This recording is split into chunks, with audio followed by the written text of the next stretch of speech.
제가 이제 대만에 갔다 온 사진을 잠깐 보여주고 그다음에 간증하고 말씀을 전하겠습니다. 오늘 좀 약간 길어도 여러분들이 오늘만큼은 좀 양해를 바랍니다. 네. 자, 이거는 이제 제가 1차 대만 선교 답사를 가서 사진을 한 장 찍어가지고 온 겁니다. 대만 그 배에 대만 국기가 있어서 사진을 찍었습니다. 다음이요. 자, 저 지도 뭘로 보이죠? 예, 고구마. 대만은 고구마 나라입니다. 자기네 나라를 고구마라고 불러요. 자, 대만 인구는 거의 한 2,300만 명 정도 됩니다. 그리고 수도는 타이페이인데 타이페이는 대만 북부지방이고 또 자이라는 곳 있죠. 타이종에서 자이까지는 중부지방이고 타이난에서 까오슝 밑에 헐춘까지 이게 남부지방입니다. 자, 그리고 대만은요 한족도 있지만 소수민족들도 있어요.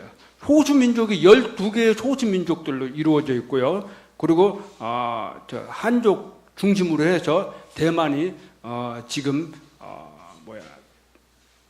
그 나라를 이끌어가고 우리나라와 같이 이렇게 공화제 민주주의 가치를 추구하는 그런 자유민주주의 공화국입니다. 그리고 언어는 중국어인데 대만이라는 나라는 또 대만어가 또 따로 있어요. 근데 공용어는 다 중국어고 연세 드신 어르신들만 이제 대만어로 쓰고 그 외 모든 사람들은 거의 다 중국어로 사용하고 있습니다. 그리고 이제 대만이요 어떤 나라냐면 다음이요. 예. 대만은 혼합 국가예요. 종교 혼합 국가. 그 기독교가 3.5%밖에 안 돼요. 그리고 나머지는 불교와 뭐 도교 뭐 합쳐가지고 그런 나라로 이루어져 있습니다. 자, 저게 지금 뭘로 보이죠? 저게 지금 그 사찰이에요. 불교인데 꼭 불교라기보다는 또 이런 뭐 그 도교 이런 사찰 이런 이미지가 많이 강해요. 그래서 대도시 안에 저런 큰 사찰들이 곳곳에 이루어져 있습니다. 그래서 대만 사람들이 언제든지 저기 가서 상을 피고 제사를 드리고 또 복을 빌고 그런다고 합니다. 다음이요. 자, 저거는 재물신이에요. 원래 집집마다 재물신이 있는데 제가 집에 가서 사진을 못 찍잖아요. 그래서 길거리에 어느 그 가게에 이제 재물신이 모시고 있는 거를 사진 찍어 왔는데 대만은 저렇게 곳곳에 집집마다 저는 재물신을 섬기고 있습니다. 그래서 아침마다 향을 피고 저렇게 조상한테 복을 빌고 복을 내려달라고 지금 그런 저런 것들이 많이 있습니다. 다음이요. 자, 저거는 뭐냐면 아까 큰 사찰이죠. 요거는 동네마다 있는 조그만 분향소예요. 그래서 대만은 저기 곳곳에 가니까 동네마다 저런 분향소가 있어서 저렇게 상을 피고 아까 말한 것처럼 그런 형태로 자기네들이 우상을 섬기고 있습니다. 다음이요. 저거는 아까 그거 부장소 비슷한 거고요. 요거는 이제 부적. 중국에는 부적이 비싸요. 금딱지예요. 근데 대만도 가니까 부적이 비싼 것 같더라고요. 그럼에도 불구하고 중국은 그 부적이 돈 많이 있는 사람들은 막 몇백 장, 몇천 장씩 사요. 근데 대만은 좀 그런 것 같지는 않은데 저 사람들은 뭘 행사나 뭐 무슨 저기 할 때 저런 부적을 저런 사찰 같은 데 있는 데 가서 다 이렇게 그 자기가 섬기는 신한테 이렇게 드린다고 합니다. 다음이요. 저기는 뭔지 아세요? 저 돼지 잡아가지고 저게 산 제물로 바치는 거예요. 근데 저걸 대만은 한 달 동안 한대요. 한 달 동안. 근데 저기를 가니까 막 엄청 냄새가 막 엮었고 막 속이 미식거릴 정도로. 그런데 대만 사람들이 저렇게 여기가 어디냐면 관우를 모시고 있는 신당이에요. 그 신당에 저렇게 이렇게 바치는 거예요. 그래서 우리가 좀 생각한 거 이상으로 아주 우상을 아주 심하게 섬기는 나라다. 다음이요. 자, 이게 뭐로 보이는지 아세요? 이건 교회예요, 교회. 예, 나는 처음에 무슨 문화센터인가 해서 갔는데 저 안에 교회예요. 저 교회가 대만 남부지방에서 한 3,000명 정도 되는 대형 교회예요. 근데 저 교회에는 뭐가 있냐면 시설이 엄청 잘 돼 있어요. 뭐 테니스, 농구장, 족구장, 뭐 카페, 음식, 뭐 젊은 사람들이 와서 신앙생활 하기에 아주 딱 좋은 거죠. 그런데 대만의 지금 교회가 뭐가 문제냐면 죄를 지적하지 않는다는 거예요. 죄를 지적하지 않고 지극히 기복신앙 쪽으로 흘러가는 거예요. 그래서 대만은 어떤 목사님을 좋아하는지 아세요? 조용규 목사님. 조용규 목사님이 대만에 가서 다 물을 드러났어요. 그래가지고 대만에요. 그렇게 지금 기복신앙을 좋아하고 복 받는 거를 좋아하는 거예요. 그래서 죄를 좀 지적하면 엄청 싫어한다고. 그 정도로. 그런데 그런 것들을 추구하면서 저런 교회를 세운다? 이거는 별로 올바르지 않다라는 거죠. 그래서 참 그럼에도 불구하고 대만이 그래서 선교사들이 더 필요하고 제대로 하나님의 말씀을 선포하는 사람이 필요로 합니다. 다음이요. 자, 저거는요 까오슝에서 제일 첫 번째로 세워진 미국인 선교사님이 세운 교회예요. 저 교회가. 근데 저 교회 주변에는요, 아까 제가 말한 것처럼 그 뭐죠? 재물신. 집집마다 재물신들이 섬기면서 저 교회로 둘러싸여 있어요. 그럼에도 불구하고 저 교회가 주일날만 되면 꼬박꼬박 예배를 드려요. 아직도 성도들이 꽤 있더라고요. 다음이요. 여기는 뭐냐면요, 대만 남부지방에 한국인 선교사님들이에요. 모임이에요. 한 20명 정도 있는데 지금 대만은요 교회가 한 4천여 개 정도가 있어요. 생각보다 꽤 많아요. 근데 80%가 100여 명 교회고 그 중에 80%에서 60%는 50명 미만의 교회가 약 1,600개 정도에 있다고 합니다. 자, 저 선교사님들이 저렇게 모여서 이렇게 중국에 있는 선교사님들하고는 완전 분위기 자체가 틀리더라고요. 아주 자유롭고 아주 편하게 서로 마음에 있는 것들을 다 표현하더라고요. 근데 중국 선교사들은 그렇지 못하거든요. 그래서 어떤 선교사님이 이제 인솔해 주셔서 저 모임에 제가 이제 갔습니다. 다음이요. 저 선교사님은 한국인 선교사님이에요. 어느 그 정광교회라고 이따가 보여주겠지만 정광 침례교회 협동목자고 또 한국인 선교사입니다. 근데 이제 저분이 제 2차 선교 답사를 가는데 저분이 옆에서 많이 좀 인솔해주고 도와주었습니다. 다음이요. 아까 그 한국인 선교사님 정광 침례교회가 바로 이 교회예요. 저 집사님이 이 예배를 지금 인도하고 있고 저 젊은 청년들이 찬양을 부르고 있습니다. 그 지금 대만은 좀 성장하는 교회들은 자꾸 미국이나 한국 교회를 자꾸 흉내를 내고 본받으려고 상당히 많이 노력을 한다고 합니다. 다음이요. 예배 이제 드리기 위해서 성도들이 이렇게 모여 있어요.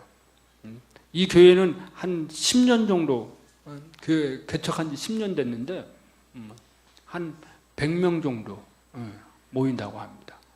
자, 다음이요. 자, 이 교회는요, 우창침례교회라고 하는데 영어로는 뭐라고 써져 있냐면 보수침례교회라고 써져 있어요. 근데 실질적으로는 보집침례교는 아니고 이제 우리와는 좀 믿음의 색깔이 틀린 침례교회예요. 그런데 이제 미국인 선교사님이 세운 오래된 교회인데 직분이 딱 두 개 있더라고요. 안수 집사하고 목사, 그거는 있더라고요. 근데 이제 그것도 좀 자세히 들어가 보니까 우리하고는 좀 약간 틀리더라고요. 예. 그래서 대만은 침례교가 상당히 우호적이에요. 다른 교단의 장로교나 감리교, 성결교에 비하면 상당히 침례교 이미지가 좋고, 이 남부지방이나 북부지방에 가면 침례교들이 많이 있습니다. 그 남침례교 특히, 그리고 뭐 북침례교도 있고. 예, 다음이요. 이 교회 성도 어르신들이 지금 음악을 틀으면서 지금 율동을, 찬양을 부르면서 건강체조, 예, 아침 새벽같이 일어나서 저렇게 합니다. 그리고 끝나면 기도로 끝마치고. 예. 다음이요. 저분은 아까 그 정광침례교회 담임 목사님이에요.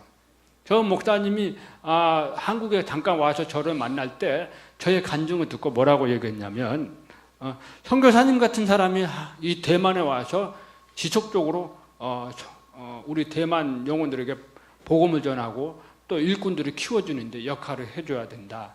왜 그러냐면 자기네들은 앞으로 지금 전 세계 화교들이 엄청나게 많아요. 근데 일꾼이 부족하고 그것을 훈련시킬 만한 그런 부분들이 많이 미흡합니다. 그래서 저분이 이제 하는 소리는 아무튼 한국에 대만에 와서 선교 활동을 했으면 좋겠다라는 그런 얘기를 했습니다. 다음이요. 저 교회는 무슨 교회냐면 우리 그 성서침례교회, 미국 BBF 선교사님이 와가지고 세운 교회인데, 그 홍콩의 프리만이라는 그 선교사님이 7개의 대만 교회를 세웠는데 그 중에 하나가 이 교회입니다. 네, 다음이요. 좀 건물은 낡았는데 아무튼 그렇게 근본주의 침례 교회가 지금 세워져 있다라는 것이 아주 뿌듯했습니다. 다음이요. 네, 이분이 그 교회 홍 목사님이에요. 홍 목사님. 이 홍 목사님 이제 만나가지고 간증을 했습니다. 서로 사진도 찍고 이야기를 나누었습니다. 다음이요. 이분은 뭐냐면 우리가 아까 그 홍 목사님이 저희가 이제 대만에 와서 선교 활동을 하려고 하는데 그 홍 목사님이 하는 소리 뭐냐면, 당신은 그럼 대만에 오면 어디로 정착해서 선교 활동할 거냐? 그러니까 대만 남부지방의 까오슝입니다. 그러더니 저분이 우리 얘기를 다 듣고 나서 이제 두 사람을 소개시켜 줬어요. 하나는 프리만 선교사님하고 하나는 저 컬레 선교사인데, 저분은 독립침례교 선교사예요.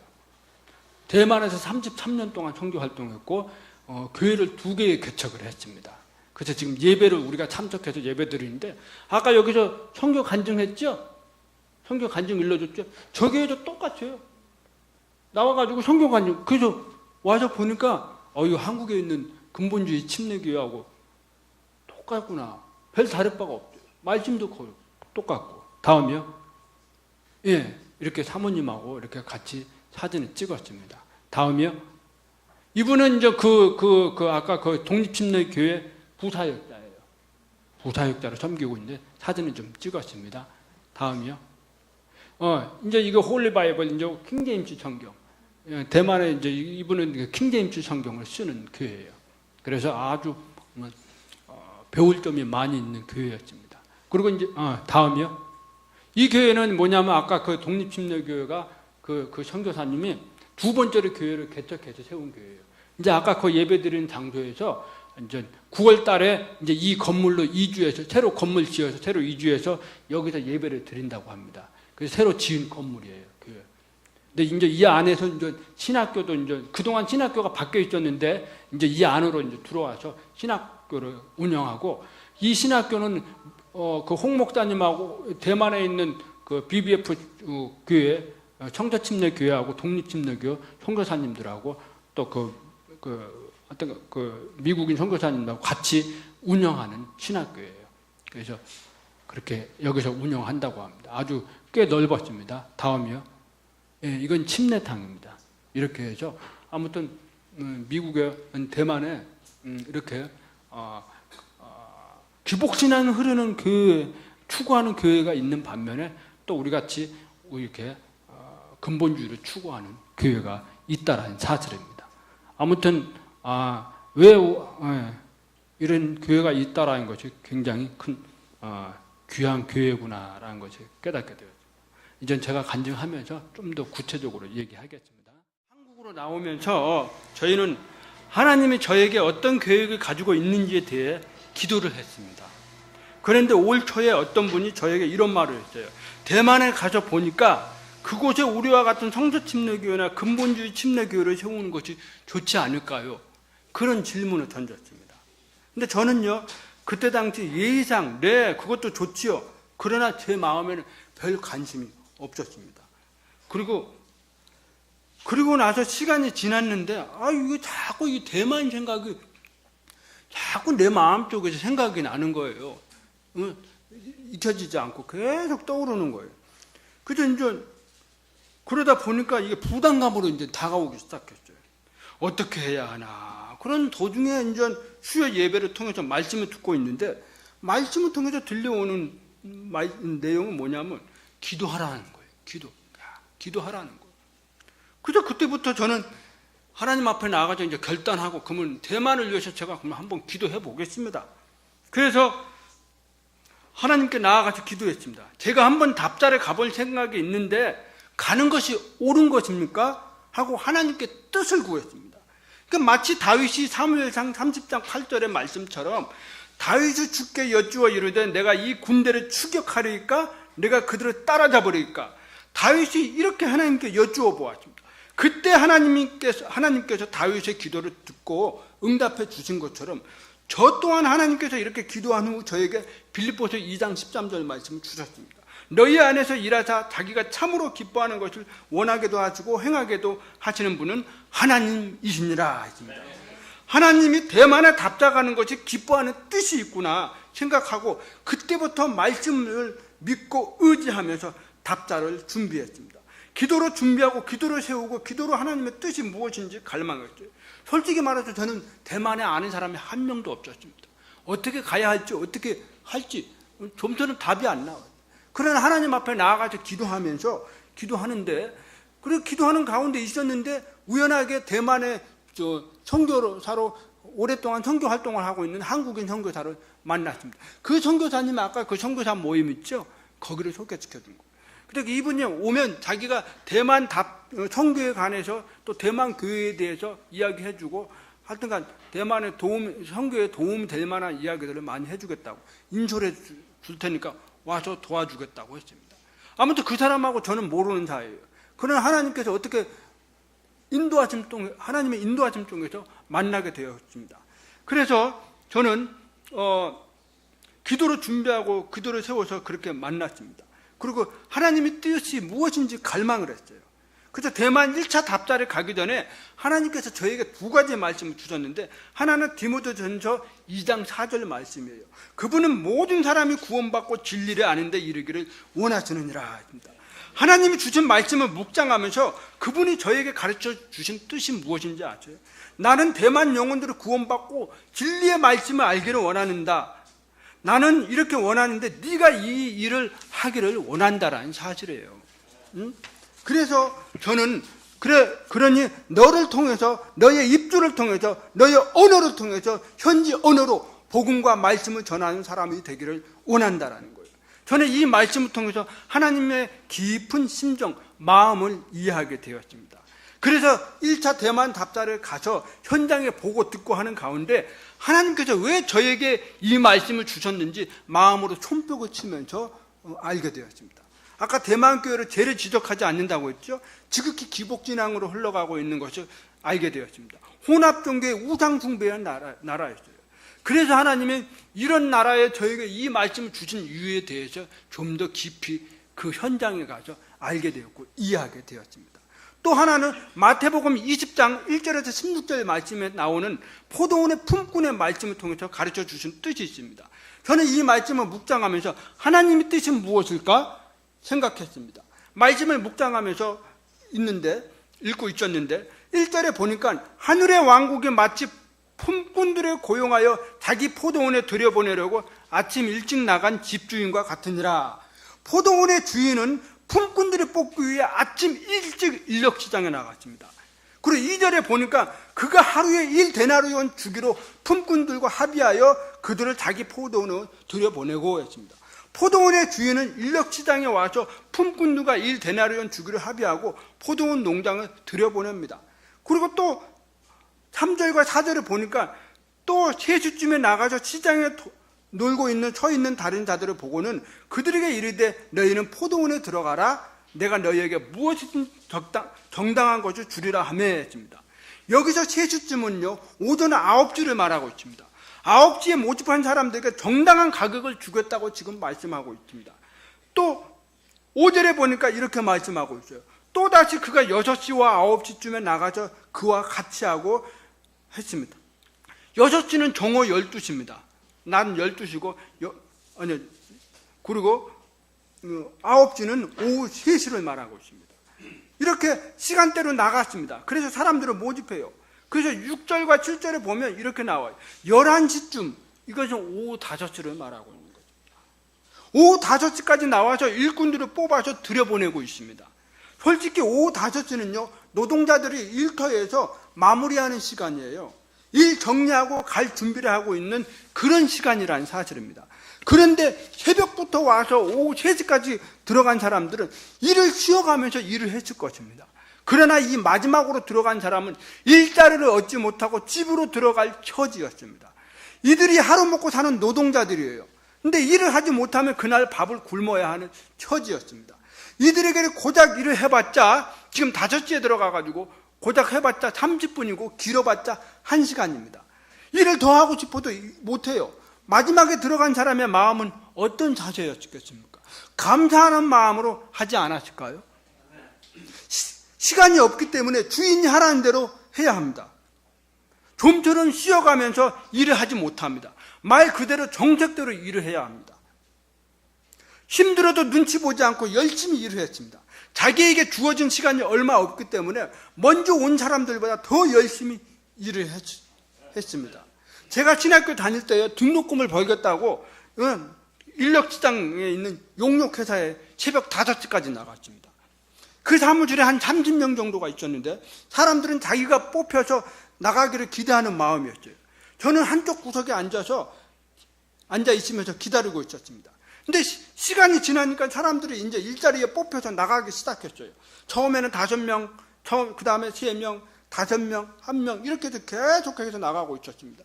또 오전 9시가 되니까 4명이 남았습니다. 나머지 10시 안에는 3명이 남았어요. 그럼 나머지 1명이 남았잖아요. 그 1명은 누군지 아죠? 저예요. 제가 혼자 남았습니다. 그런데 오늘 등록금도 벌지 못하고 가는구나. 그래도 이왕 기다리는 거 한번 11시까지 한번 기다려봅시다 했습니다. 그런데 갑자기 어떤 사람이 들어와서 일할 만한 사람 1명이 필요한데 있습니까? 그러더니 이 용역회사 사장님이 여기 청년이 있습니다. 데리고 가셔요. 그분은 저한테 일이 좀 힘들 것입니다. 원래 노래방이었는데 그 화재가 나서 그 안에 물이 가득 차요. 가득 찹니다. 가서 보니까 지하 노래방이었죠. 오래돼서 썩은 냄새가 막 나는 거예요. 진동을 합니다. 근데 내 무릎 위까지 올라왔어요. 근데 작업복을 입고 일을 하기 시작했습니다. 노래방 주인은 저녁 7시까지 올 테니까 그때까지 해 주십시오. 저는 그 일을 정말 기쁜 마음으로 일을 했습니다. 그 이유는 등록금을 벌지 못하고 갈 수 있었는데도 일할 기회를 주셨으니 얼마나 감사하겠습니까? 기쁜 마음으로 일을 했습니다. 지하에서 플라스틱 통 9통을 담아서 지상으로 올라가서 하수구에다가 버려야 돼요. 계단에 오르락 내리락 하니까 얼마나 다리가 아프겠습니까?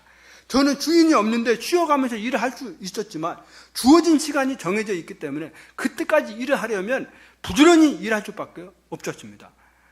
저는 주인이 하라는 대로 그대로 일을 했습니다. 점심도 먹지 못하고 반나절을 한 겁니다. 주인이 이제 그 시간에 와서 보니까 흡족해 했습니다. 생각보다 일을 아주 깔끔하고 일을 다 해놓은 것입니다. 그래서 그 주인이 수고했다고 그러면서 그분이 맨 마지막에 그때 당시 일당자가 뭐냐면 5만 원에서 잡일하는 사람은 5만 원에서 7만 원이었죠. 근데 저에게 10만 원을 주고 만 준 거죠. 또 3만 원 더 줬어요. 3만 원은 뭐냐? 일을 했으니까 냄새가 나잖아요. 그러니까 목욕탕 가서 목욕도 하고 저녁 식사 하라고. 그 돈은 많이 줬잖아요. 그거 얼마나 기뻐요. 생각보다 꽤 많이 받았습니다. 자, 저는 대만에 가서 보고 듣고 하는 과정에서 하나님께서 저를 대만 선교를 다시 할 수 있는 사람으로 선정해 주신 거에 대해서 감사했습니다. 저는 이 포도원의 품꾼에 나오는 마지막에 들어간 사람과 똑같습니다. 다른 사람들은 부르심을 받고 대만에서 30년, 20년, 10년 이렇게 일을 하고 있는 선교사님들이 많았습니다. 저는 여러 가지 고려해서 하나님이 선정해 주신 것입니다. 솔직히 부족한 부분이 많은 사람이에요. 그럼에도 불구하고 하나님께서 저를 대만 선교사로 부르셨습니다. 남들보다 일찍 대만에 와서 하나님이 일을 행한 사람들에 비해서 저는 이제 막 들어가는 사람이기 때문에 주어진 시간이 그 사람에 비하면 없는 것입니다. 그러나 남들보다 얼마나 더 많은 은혜를 구해야 되겠습니까? 남들보다 더 분발해서 하나님 하라고 하신 일을 해야 합니다. 부족한 언어로도 보충해서 감당해야 하기 때문에 더 절박한 심정으로 언어로 공부를 더 매진해야 할 필요가 있습니다. 그래서 대만 이런 심정으로 제가 대만에 들어가려고 하는 것입니다. 자, 2차 대만 답사를 통해서 어떻게 하면 대만으로 들어갈 수 있는지에 대해서 기도를 했습니다. 중국의 대련에 있는 침례교회는 대만 현지인 있는 그 대만 홍 목사님 그 교회 지원해주고 프리만 선교사님 그 외에 또 어떤 분이 있는 것 같은데 같이 이분이 그 대련 침례교회를 세웠습니다. 근데 그때는 그 생각이 나지를 않았어요. 그냥 어느 날 갈 길이 없는데 근데 기도하는 가운데 생각이 났어요. 홍 목사님. 그래서 그 홍 목사님하고 알고 있는 우다매님이 한 분 있었습니다. 그래서 우다매님한테 그 프리만 선교사님 홍 목사님 전화번호 좀 알 수 있냐고 그러니까 그분이 가르쳐 줬습니다. 근데 어디가 어디에 있는지 그분도 잘 몰랐어요. 그래서 나중엔 찾아가지고 했는데 연락을 하니까 안 되는 거예요. 아무리 사진을 찍어가지고 다 올렸는데도 안 돼. 그래서 대만 2차 답사를 가서 보니까 침을 바꾸니까 연결이 되는 거예요. 그래서 타이페이에 있는 이 홍 목사님을 이제 만나기로 했습니다. 그래서 까오슝에서 타이페이까지는 5시간 버스로 5시간 걸리는데 그걸 타고 올라갔어요. 가서 이제 이 홍 목사님 만나서 저희가 이제 대련 침례교회에서 이렇게 가다가 나왔습니다. 그리고 이제 대만 선교로 오려고 하는데 좀 도와줄 수 있냐고 이런저런 간증을 했어요. 그러더니 이 홍 목사님 그럼 어디에 개척할 겁니까? 그러니까 까오슝입니다. 그러더니 쪽지 2장을 통해서 하나는 프리만 선교사님 메일하고 주소하고 자기 사인 해가지고 뭘 이렇게 써줬더라고 영어로. 또 하나는 그 아까 33년 된 그 독립침례교 선교사님은 또 소개시켜줬습니다. 이렇게 해서 그래서 제가 까오슝에 가서 이 켈러 선교사님을 이제 만나게 했습니다. 그래서 예배드리는데 너무나 복스럽고 은혜스러웠습니다. 정말. 그래서 만나면서 교제도 하고 그러면서 저분이 하는 소리가 있어요. 언제든지 오십시오. 우리는 당신을 도와줄 수 있습니다. 도와주고 싶은 마음이 있으니까 언제든지 얘기하시라고. 그러면서 저한테 이제 홍 목사님은 저한테 하는 소리가 뭐냐면 프리만 선교사님을 통해서 얘기한 게 뭐냐면 올 때 파송교회 파송 증명서를 하나 가지고 오십시오. 이것은 이제 대만이나 이제 무슨 누구하고 일을 같이 할 때나 아니면 종교 비자를 낼 때 아주 중요한 단서입니다. 그래서 이거를 해가지고 오시라고. 그렇게 하면서 아무튼 올 때 그렇게 준비해서 가지고 오십시오라고 했습니다. 아무튼 제가 이렇게 짧게 간증을 했지만 아무튼 제가 대련 침례교회 가지 않았으면 대만에 올 수가 없죠. 연결고리가 없는 거예요. 그런데 이렇게 하나님께서 그런 연결고리를 허락해 주셔서 제가 대만으로 갈 수 있었고 그분들을 만날 수 있었던 것입니다. 요셉이 총리가 되는데 고난이 과정이 없었으면 총리가 되지를 못해요.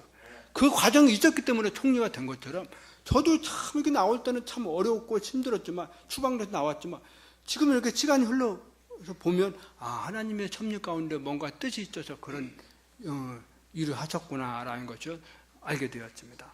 오늘 아무튼 이렇게 짤막한 간증을 했지만 계속해서 대만 선교로 가기 위해서 잘 준비할 수 있도록 기도해 주시기를 바랍니다. 다 찾으신 걸로 알고 제가 읽겠습니다. 사람들이 항상 기도하고 낙심하지 말아야 할 것을 보여주시려고 그분께서 그들에게 비유로 말씀하여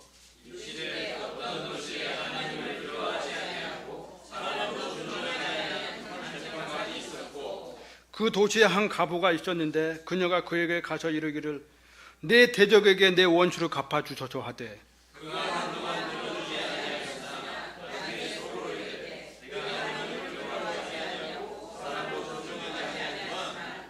이 과부가 나를 괴롭게 하므로 내가 그녀의 원수를 갚아주리라. 그렇지 않으면 그녀가 항상 와서 나를 지치게 하리라 하였느니라 하시니라.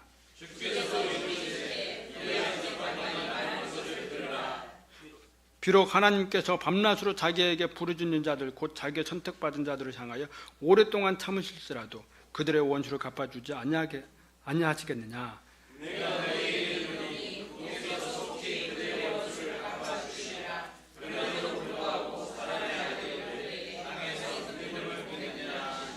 아멘. 기도하시겠습니다. 하나님 아버지 감사합니다.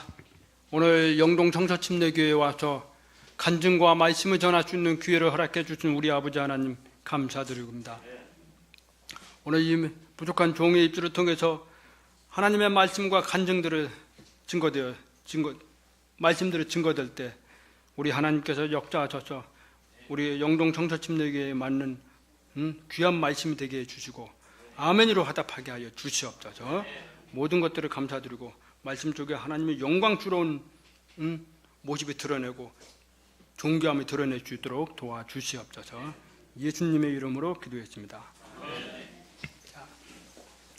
자, 오늘 본문의 말씀은 주님께서 기도하는 모든 성도들에게 가르쳐주고 싶은 것이 있는데 그것은 기도하다가 낙심에 빠지는 분들이 있기에 낙심에 빠지지 말라고 주님께서 비유로 과부와 재판관을 예를 들면서 말씀하고 있습니다.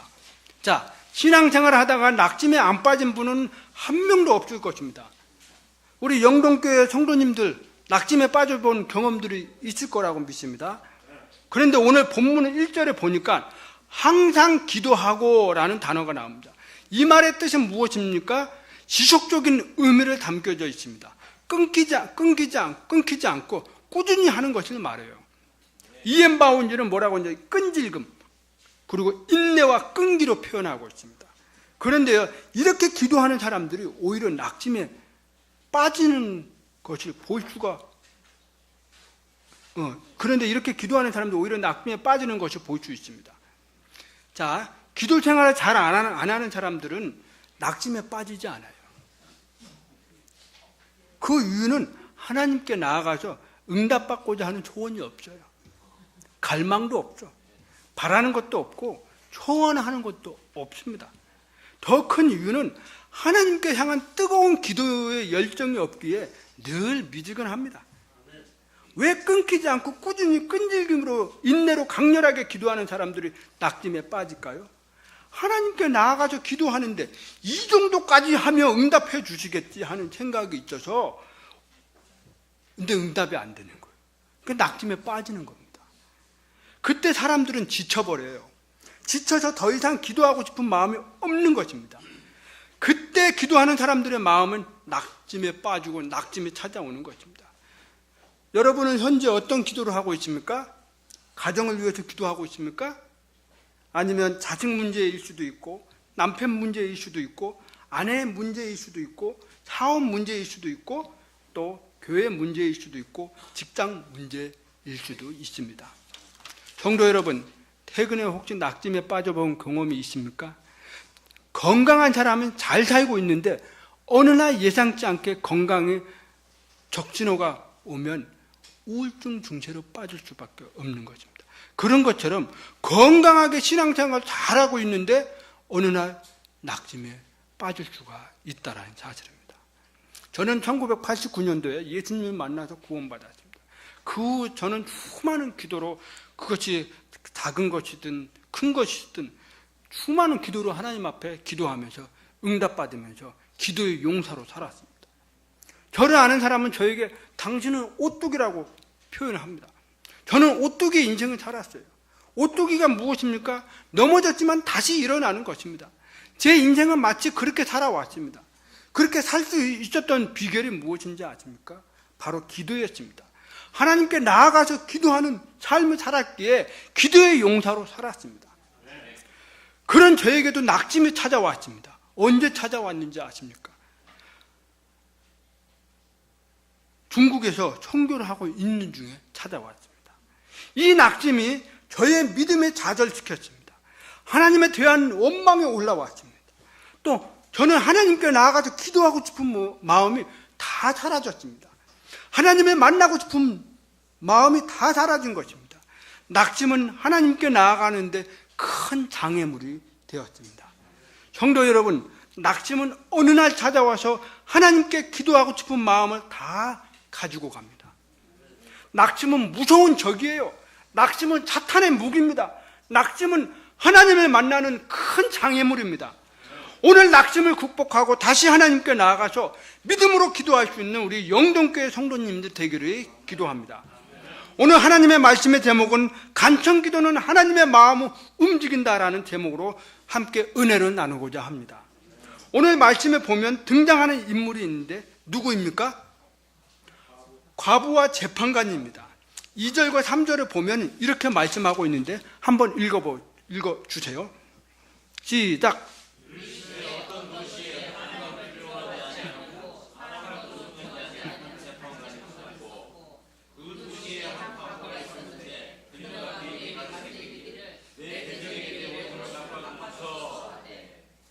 자, 재판관은 어떤 사람입니까? 하나님을 두려워하지 않는 사람이라고 합니다. 또 사람을 존중하지 않는 사람이라고 하는 것이 볼 때 종교 지도자는 아닌 것 같고, 그래서 주님이 말하는 이 재판관의 뜻을 한번 헬라어로 찾아보니까 크리테스라고 합니다. 로마로부터 임명받은 공무원 같아요. 그래서 재판 일을 하는 것 같습니다. 근데 이 또 한 도시에 살고 있는 살고 있는 재판관이 있지만 이 재판관을 늘 찾아와서 간청하는 과부가 하나 있었습니다. 이 간청의 내용은 바로 3절 하반절에 있죠. 내 대적에게 내 원수를 갚아주소서 하되어 있습니다. 도대체 어떤 사연이 있길래 늘 찾아가서 간청을 할까요? 내 대적에게 내 원수를 갚아주소서 합니다. 자, 과부는요, 도움을 받아야 할 사람입니다. 재판관은 과부하고 고아들에게 도와줘야 할 책무가 있는 사람이에요. 그래서 출애굽기 22장 22절에서 23절에 보면 이런 말이 있어요. 너희는 과부의 아버지 없는 아이를 괴롭히지 말지니라. 내가 만일 어떤 식으로든 그들을 괴롭혀서 그들은 내게 부르짖으면 내가 반드시 그들을 부르짖음을 들을 것이요 내 직노가 맹렬함으로 내가 칼로 너희를 죽이리니 너희 아내들은 과부가 되고 너희 자녀들은 아버지가 없는 자가 되리라 했습니다.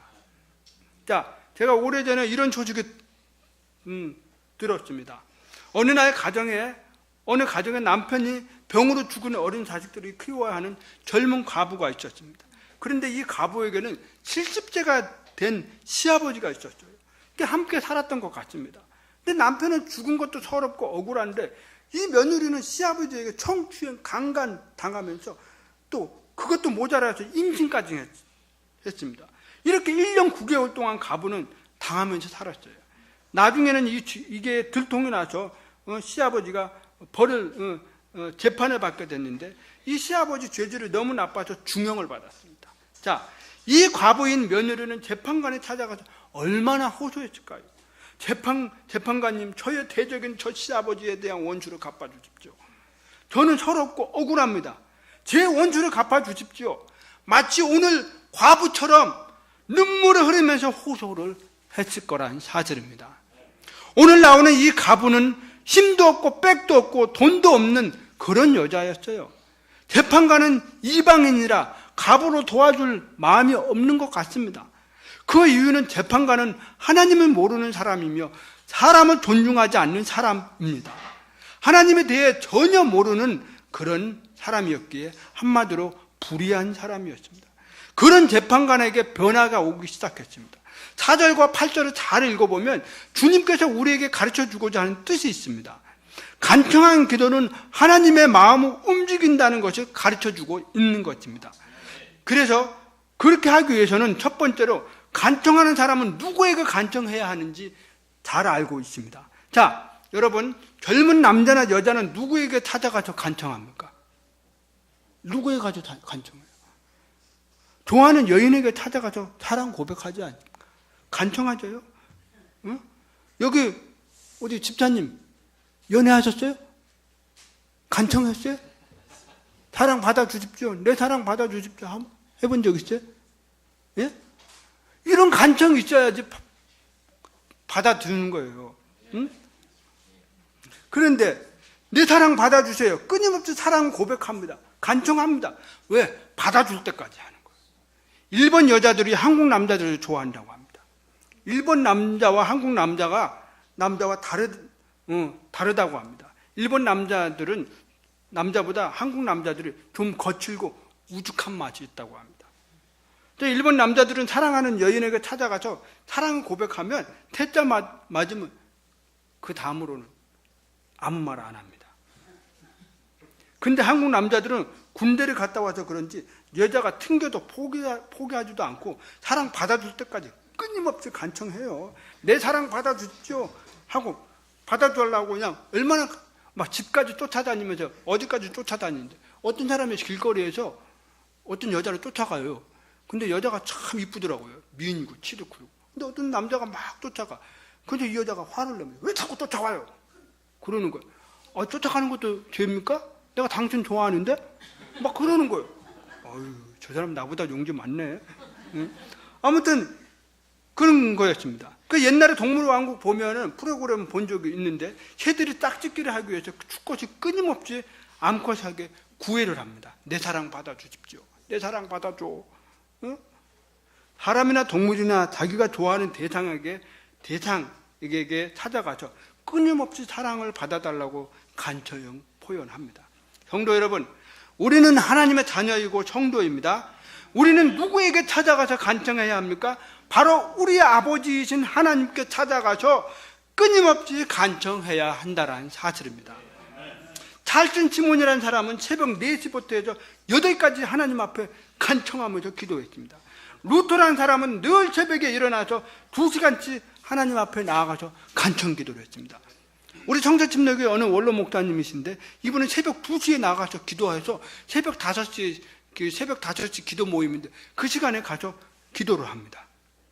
이분들이 왜 이렇게 합니까? 하나님께 찾아가서 매일 몇 시간 동안 하나님 앞에 끊임없이 간청 기도하는 이유는 누구에게 찾아가서 해야 하는지 잘 알고 있기 때문에 그렇습니다.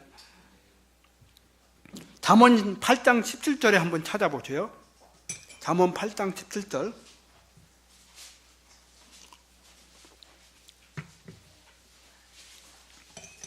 자, 찾으신 걸로 알고 한번 잠언 8장 17절 우리 다 함께 읽겠습니다. 시작.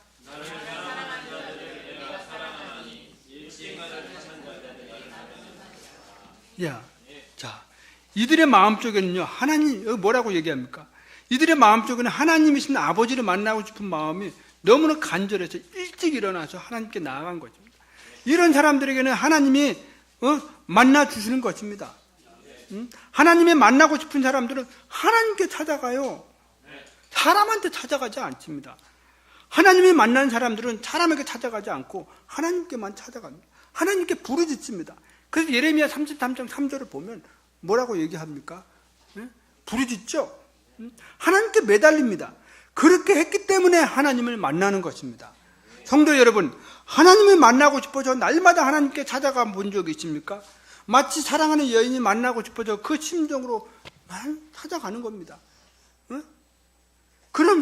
그런 자세로 나아가는 사람은 하나님이 찾아와서 만나게 해주시는 것입니다.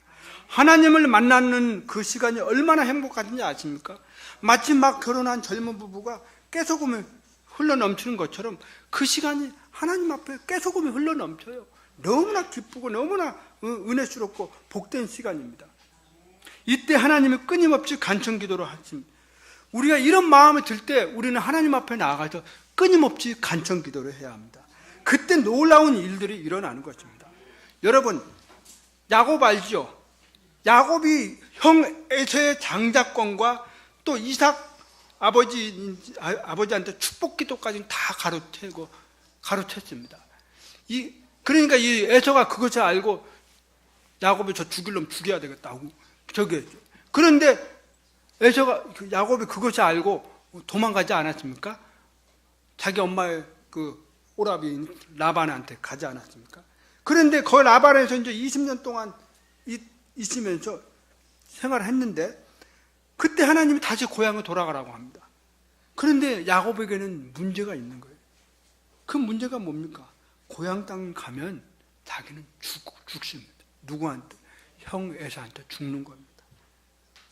그래서 창세기 3장 22절에 24절에 32절에 이런 이야기가 그 이야기에 대해서 나옵니다. 가나안 땅으로 들어가기 직전에 그가 약복강 나루에서 어떤 남자 이 사람하고 날이 새도록 씨름하고 있습니다. 근데 그 씨름하는 내용이 뭐냐? 바로 형 에사한테, 나는 형 에사한테 가면 죽습니다. 이 남자는 곧 하나님이십니다. 하나님은 너는 가라. 야곱은 가면 죽습니다. 하나님은 가라. 그거 어떻게 됩니까? 그걸 가지고 필사적으로 지금 야곱이 이 약복강 앞에서 기도를 하고 있는 겁니다. 응? 하나님은 에사한테 가라고 하는 야곱은 못 간다고. 가면 죽습니다. 날이 새도록 끊임없이 씨름하면서 주고받습니다. 그러다가 하나님께서 야곱의 넓적다리 환대뼈를 쳤습니다. 그래서 창세기 32장 26절에 보면 그가 이르되 날이 새려 하니 날에 가게 하라 하며 야곱이 이르되 당신 축복하지 아니하면 내가 당신을 가게 하지 아니하겠나이다 했습니다. 자, 나를 축복해 주십시오. 기도하는 사람들은요 이런 믿음을 가지고 필사적으로 기도해야 합니다. 나를 축복하지 아니하면 이 손을 절대로 못 놓습니다.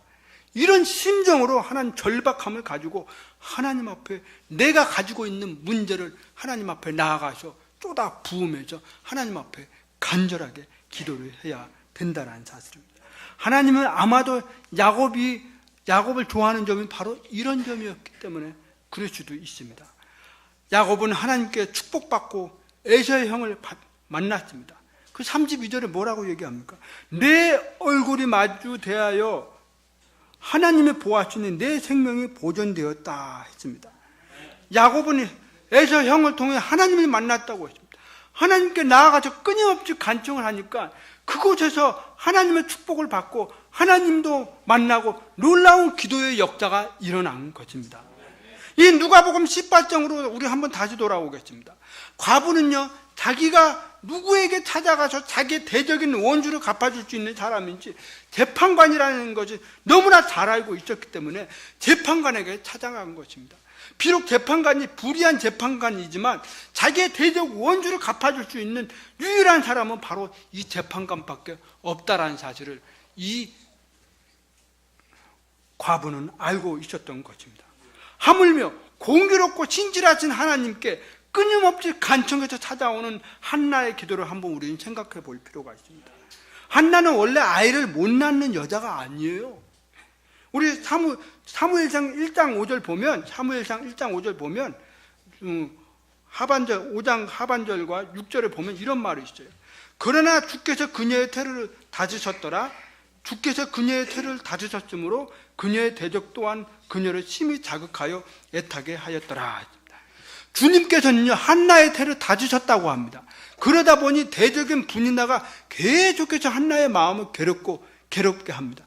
속상하게 만드는 거예요. 여자가 아이를 낳지 못하면 얼마나 속상한지 몰라요. 우리 한 목사님 오랫동안 기도해서 낳지 않았습니까? 제가 아는 목사님도 또 10년 동안 애를 낳은 사람도 있었죠. 근데 저도요 결혼하면서 결혼하면 무조건 애는 낳는 줄 알았어요. 금방 생기는 줄 알고. 근데 이거 애가 안 들어지는 거예요. 애가 안 들어지니까 1년 가까이 되니까 막 별의별 생각이 다 들어. 내가 문제 있나? 저 양반이 문제 있나? 이거 어떻게 해야 되지? 병원에 가야 되나? 그리고 사람들이 자꾸 얘기하는데 예민하게 반응하는 그러니까 여자들은 얼마나 마음고생 심하겠습니까? 응? 저희는 그러는 가운데 그래도 결국은 하나님 앞에 이제 기도하면서 아이를 주셔서 우리 하모니를 낳게 되었습니다. 한나는 매년 칠레에 올라갔습니다. 그때마다 분인나와 함께 올라갔어요. 그때마다 한나를 힘들게 했어요. 그런 한나는 누구에게 찾아갑니까? 바로 주님께 찾아갑니다. 정서적으로 심적으로 괴로운 것을 주님께 다 쏟아부으는 소원 기도를 했습니다. 한번 생각해 보세요. 올라갈 때마다 실내 올라갈 때마다 기도한 여자가 아니라는 사실입니다. 평상시에도 한나는 하나님 앞에 나아가서 끊임없이 기도한 여자였습니다. 왜 믿음의 여자인지 아십니까? 아이를 주시면 내가 하나님께 아이를 드리겠다고 했습니다. 주님께 받은 것을 주님께 다시 드렸습니다. 성도 여러분, 우리는 한나처럼 주님께 받은 것을 주님께 드리는 이 믿음이 있어야 합니다. 이런 사람이 진짜 믿음을 가지고 기도한 사람이에요. 한나는 자신의 문제를 사람이 해결해 줄 수 있는 문제가 아니고, 의사가 해결해 줄 수 있는 문제가 아니고, 오직 전능자 하나님만 해결해 줄 수 있는 문제라는 사실을 너무나 잘 알고 있었습니다. 창세기 17장 1절에 보면 나는 전능자 하나님이시니라 했습니다. 시편 121편 1절과 2절에 보면 이런 말이 있습니다. 내가 산들을 향하여 눈을 들리니 나의 도움은 거기서 오는도다. 나의 도움이 하늘과 땅에 만드신 주로부터 오는도다 했습니다. 시편 기자는 나의 도움의 손길은 주님으로부터 온다고 지금 고백을 하고 있습니다. 한나는 이런 심정으로 주님께 나아가서 기도했습니다. 한나의 소망을 주님께 두고 있습니다. 인생의 소망은 누구에게 나옵니까? 우리가 믿는 주님께로부터 옵니다. 그분만은 우리의 도움의 손길이라는 사실입니다. 두 번째는요, 간청하는 기도는 사람의 마음을 움직이는 것처럼 하나님의 마음을 움직인다는 사실입니다. 누가복음 18장에서 4절부터 5절에 보면 이렇게 말씀하고 있어요. 그가 한동안 들어주지 아니하였으나 나중에 속으로 이르되 내가 하나님을 두려워하지 아니하고 사람을 존중하지 아니하지만 이 과부가 나를 괴롭게 함으로 내가 그녀의 원수를 갚아주리라. 그렇지 않으면 그녀가 항상 와서 나를 지치게 하시니라 했습니다. 과부의 간청하는 기도를 듣고 있는 이 재판관에게 어떤 변화가 일어나고 있습니까? 한동안 계속해서 찾아와도 과부의 간청을 들어주지 않았습니다. 그때 재판관의 마음속으로 이런 생각이 든 것입니다. 이 과부가 나를 괴롭게 함으로 내가 그녀의 원수를 갚아주리라. 그렇지 않으면 그녀가 항상 와서 나를 지치게 하리라 하였느니라 하시니라 했습니다. 재판관은요, 처음에는 무슨 이야기인가 해서 들어주었을 것입니다. 그러다가 자기에게 돌아오는 것이 없으니까 간청을 들어주지 않았습니다. 그런 찰나에 그의 마음이 이런 생각이 들었던 것입니다. 그래, 과부가 간청하는 호소를 들어주자, 원수를 갚아주자, 내가 갚아주지 않으면 내가 힘들 것 같으니까 갚아줘야 되겠다. 이제 들어주지 않으면 안 될 처지가 되었어요. 그래서 이 재판관의 마음을 변화된 것입니다. 왜 그럴까요? 자신이 힘들기 때문에 그래요. 성도 여러분, 과연 우리는 재판관의 마음의 변화를 일으킬 정도로 간청 기도를 할 수 있을까요? 과부도 재판관의 마음을 움직이는데 하물며 하나님의 자녀들도 할 수 있다는 사실입니다. 6절에 보면 이렇게 말씀하고 있어요. 주께서 또 이르시되 불의한 재판관이 말한 것이 들으라 했습니다. 이 6절에 굉장히 깊은 의미가 담겨져 있는 것입니다. 6절의 말씀은요, 불의한 재판관도 과부의 끈질 간청을 듣고 마음에 움직이는데 하물며 우리가 믿는 하나님은 어떤 분이겠습니까? 어떤 분이겠습니까? 이렇게 말씀하고 있는 거예요. 주님께 간청 기도할 때 하나님의 마음도 움직인다는 것이 지금 이 6절에 깊이 담겨져 있는 것입니다. 우리 아버지는 어떤 분입니까? 마태복음 7장에서 9절에서 11절에 보면 이런 말이 있어요. 너희 중에 누가 아들의 빵을 구하는데 그에게 돌을 주겠느냐? 혹은 그가 생선을 구하는데 그에게 뱀을 주겠느냐? 그런즉 너희가 악할지라도 너희 자녀들에게 좋은 선물을 줄 줄 알거든 하물며 하늘에 계신 아버지께서 자기에게 구하는 자들에게 좋은 것들을 얼마나 더 많이 주시겠느냐 말씀하고 있는 것입니다. 우리 하나님은 당신의 자녀들을 구할 때 빵을 구하면 돌을 주는 분은 아니에요. 생선을 달라고 할 때 뱀을 주는 분은 아닙니다. 우리 아버지께 구할 때 우리 아버지이신 하나님은 더 좋은 것으로 우리에게 응답해 주시고 축복해 주시는 것입니다. 비록 악한 자식일지라도 아버지께 간청하는 기도를 구하면 하나님 아버지의 마음이 좋은 것으로 주고 싶은 이 아버지의 마음이처럼 이렇게 주신다라는 사실입니다. 재판관의 마음을 움직여서 들어주신 것처럼 하나님의 마음도 그렇게 바꾸어서 우리가 구하는 것들을 더 좋은 것을 주시는 분이시다라는 사실입니다. 하나님은 좋은 것을 주시는 분이에요. 7절에 보면 밤낮으로 하나님께서 향해서 부르짖는 자들의 간청 기도를 듣고 있는 하나님은 비록 오랫동안 기도를 듣고 기다리는 것 같지만 그들의 원수를 갚아주신다고 했습니다. 하나님은 왜 밤낮으로 부르짖는 하나님의 자녀들의 기도를 오랫동안 듣고 있을까요? 그것은 자녀들의 간청 기도를 통해 더 좋은 것을 주시고자 하는 마음이 있었기 때문에 그렇습니다. 오랫동안 참고 기다려 주시는 것입니다. 하나님은 나쁜 것을 주시는 분이 아니고 반드시 좋은 것을 주시는 분입니다. 저는요 20살 때부터 배우자를 위해서 기도했습니다. 소명 받자마자 하나님 앞에 기도하기 시작했습니다. 그 이유는 소명을 받고 난 후 앞으로도 주님의 종으로 쓰임받아야 하는데 나와 함께 해야 할 하나님과 사역을 같이 감당할 수 있는 이 배우자를 잘 구해야 할 필요가 있어서 어린 나이에 소명받고 일찌감치 기도를 했습니다. 그런데 17년 동안 기도를 했더니 정말 오랫동안 기도했습니다. 징그럽게 기도 많이 했습니다. 진짜 처음에는 10년 동안요 열심히 기도했습니다. 근데 이 30살을 넘어가니까 은근히 불안했습니다. 이러다가 이거 결혼 못하는 것이 아닌가, 별의별 생각이 다 드는 거예요. 그럼에도 불구하고 끊임없이 하나님께 간청 기도를 올려드렸을 때 제가 생각했던 것보다 더 좋은 배우자를 주신 것입니다. 살면서 느낍니다. 우리 하나님 나에게 정말 좋은 배우자를 주셨구나.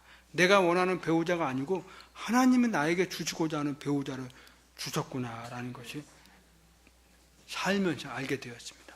자, 마가복음 11장 24절을 보면 이런 말이 있어요. 너희가 기도할 때 무엇이 원하든지 너희가 그것을 받은 줄로 믿으라. 그리하면 너희가 그것들을 받으리라 했습니다. 저는 주님께서 말씀하신 대로 너희가 원하는 것을 받은 줄로 믿으라. 성도 여러분, 저와 여러분들은 하나님께 나아가서 기도할 때 이런 믿음의 기도로 하나님께 올려드려야 합니다. 비록 늦은 것 같지만 하나님의 때에 가장 좋은 것을 주신다는 것을 믿고 너희가 원하는 것을 받은 줄로 믿고 하나님 앞에 나아가서 고백해야 됩니다. 그래서 빌립보서 4장 6, 7절에 보면 감사함으로 뭐라고 했어요? 요청하라고 했죠. 감사함으로 우리는 요청해야 할 필요가 있는 것입니다. 자, 결론적으로요, 주님께서 8절을 이렇게 말씀하고 있습니다. 8절처럼 내가 너희에게 이르노니 그분께서 속히 그들의 원수를 갚아주시리라. 그럼에도 불구하고 사람의 아들이 올 때 믿음을 찾아보겠느냐 하시니라 했습니다. 여기서 이 속히라는 단어가 나오는데 이 말은요 빨리 응답해 주시는 의미가 담겨져 있습니다. 기도가 강렬해지면 응답이 빨라집니다. 그러나 동시에 속히라는 말은 오랜 기다림의 기도가 모든 것이 한순간에 한 번에 수직간에 이루어진다는 의미가 또 담겨져 있는 것입니다. 예를 들자면 제가요 결혼 17년 동안 기도했다고 했죠. 그런데 제가 이제 우리 아내를 만나시던 전 결혼을 두 달 만에 만나고 기도했습니다. 그러니까 대학원에 다닐 때, 신학대학원 다닐 때 방학 시작해서 만나가지고 방학 끝날 무렵에 결혼을 했습니다. 자, 결혼 과정을 보면 말 그대로 오랜 기다림 속에 배우자를 기도를 했습니다. 그런데 결혼은 수직간에 이루어졌습니다. 한순간에 금방 제가 생각한 그 이상으로 막 하나님께서 앞서서서 결혼시키게끔 막 몰아붙여요. 제가 생각하지도 않는 일들을 그 이상으로 막 하나님이 환경을 몰아서 결혼을 시켜주셨습니다. 그게 한순간에 이루어졌습니다. 주님은 이런 믿음의 사람들을 찾습니다. 이제는 이런 믿음이 있는 사람들을 찾기가 요즘 시대에 찾기가 힘든 시대입니다.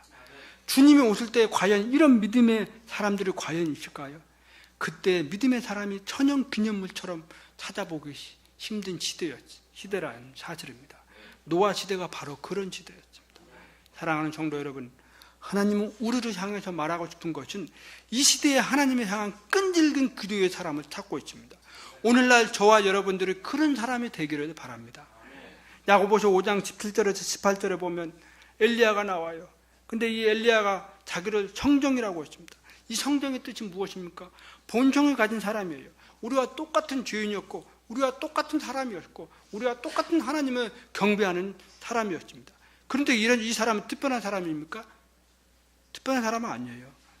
이 사람도 우리하고 똑같은 사람이에요. 근데 이 사람은 기도를 비가 안 오게 하고 오게 하는 기도를 했습니다. 똑같은 사람인데 이 사람하고 우리는 못하겠습니까? 우리도 이 엘리야처럼 할 수 있다는 사실입니다. 무엇으로? 하나님께서는 우리를 통해서 이런 기도를 하기를 원한다는 사실입니다. 이런 기도를 하기 위해서는 믿음으로 기도하기를 바랍니다. 여러분들이 하나님의 주신 그런 믿음으로 나아가시기를 바랍니다. 이엠 바운줄은 가장 강렬한 기도는 하나님이 주신 약속의 말씀을 붙잡고 기도해야 합니다. 이엠 바운줄은요, 하나님의 약속을 다음과 같이 말했습니다. 하나님의 약속들은 기도의 손으로 딸 수 있는 하나님의 황금의 열매이며 기도로 뿌리고 경작할 수 있는 하나님의 썩지 않냐는 씨앗이다라고 했습니다. 성도 여러분, 하나님의 약속들은요, 하나님의 황금의 열매입니다. 오직 기도로만 딸 수 있고, 우리는 기도를 통해서 이 기도의 씨앗을 심을 수가 있고 열매를 거둘 수가 있는 것입니다. 하나님의 약속을 흠뻑 쏟아지는 복된 비와 같습니다. 우리는 기도할 때 그냥 기도하지 마시기를 바랍니다. 하나님이 주신 약속의 말씀을 붙들고 기도했을 때 놀라운 기도의 역사들이 우리의 삶 속에서 일어난다는 사실입니다. 사랑하는 성도 여러분, 제가 아까 말한 것처럼 제가 이렇게까지 많은 기도를 하나님 앞에 드렸지만 크고 작고 많은 기도를 드렸습니다. 그러나 그렇게 기도의 응답을 받고 기도의 용사로 살아갈 수 있었던 것은 하나님이 주신 약속의 말씀을 붙들고 그 말씀을 붙잡고 기도했기 때문에 그렇습니다. 그렇기 때문에 제가 기도로 살 수가 있었고 지금도 마찬가지입니다. 저는 우리 영동교회 성도님들이 그런 사람이 되기를 바랄 뿐입니다. 자, 우리 오늘 이렇게 말씀을 전하는데 오늘 말씀을 들으면서 우리 하나님 앞에 한번 자신을 돌아보고 한번 자기의 내면을 살펴보고 오늘 말씀을 통해서 하나님이 나에게 주신 말씀이 무엇인지 한번 곰곰이 생각하면서 결단하는 시간이 되기를 바랍니다.